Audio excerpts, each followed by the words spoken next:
Juara Liga Super, Johor Darul Ta'zim, JDT, sah akan turun beraksi menentang kelab Sepanyol, Levante.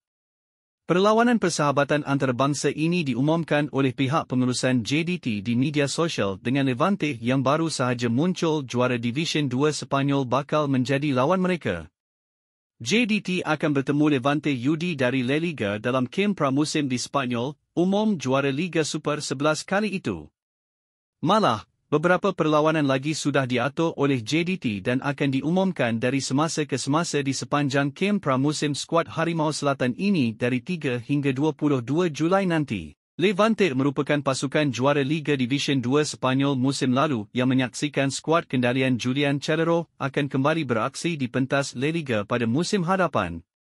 Malah, aksi ini juga bakal menjadi ujian awal buat pengendali baharu JDT, Xisco Munoz yang baru dilantik 2 minggu lalu bagi menggantikan tempat ditinggalkan jurulatih sebelum ini, Hector Bidoglio.